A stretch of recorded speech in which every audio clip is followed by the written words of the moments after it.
বেড়ে যাবে, তার ধ্যান বাড়ে যাবে, সে ভালোমতো পড়ালেখা করতে পারবে। আর সবসময় পড়ালেখার প্রতি মনোযোগী হওয়া। বুঝলে আজকে কি পড়াটা দিছে, বুঝলে আজকে কি পড়াটা দিছে, এটা করে খেয়াল করতে হবে।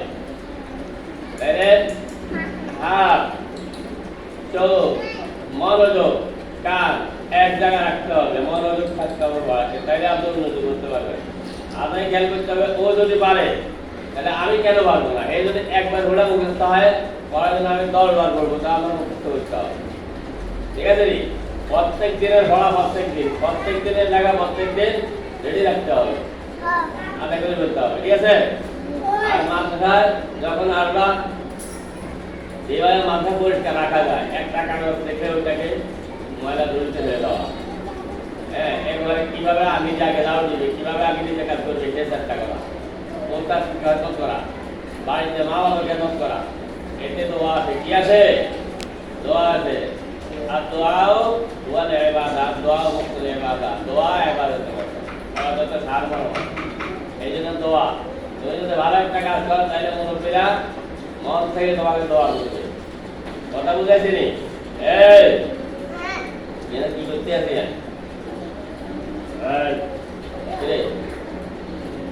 এরপরে মাথায় যারা থাকো, এরা দেখা যায় যে তারা এদিক সেদিক বিচার করো, যখনই সময় পাবা তখন পড়তে বলে যাওয়া।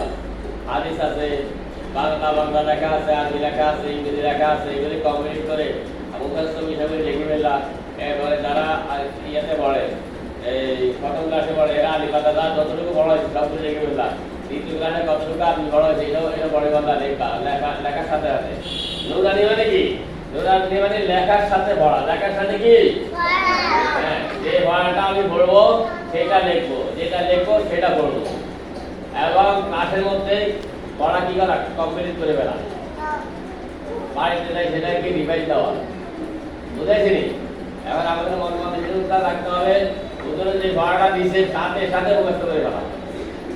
যে লেখাটা আনতে বলছে, লিখতে বলছে, সেটা সাথে সাথে লিখতে ফেলা। বুঝাইছি নি? কথা বুঝতে চাইছি? হ্যাঁ, এবারে টাইম মতো ক্লাসের সময়, ক্লাসের 10 মিনিট আগে ক্লাসে বসে যাওয়া। আর যারা অনাবাদী তারা ক্লাসের 15 মিনিট আগে চলে আসবে। 15 মিনিট আগে কি মাথায় চলে আসতে হবে, যত কাজ আছে সব সাইডা। আর যারা অনুপস্থিত থাকে, হ্যাঁ, এরা সবচেয়ে দুর্বল থাকে। অনুপস্থিত যারা না থাকা, যেমন বাড়িতে গেলাম, খানা বাড়ি গেলাম, মাথা চলা অবস্থায় কেউ বেড়াতে পারবে না। হ্যাঁ, যখন ছুটি দেওয়া হবে তখন নানুর বাড়িতে যাওয়া, কুকুর বাড়িতে যাওয়া, খালা বাড়িতে যাওয়া। ঠিক আছে নি? এর আগে কোনো বেড়ানি নেই। এটা কি বলছি?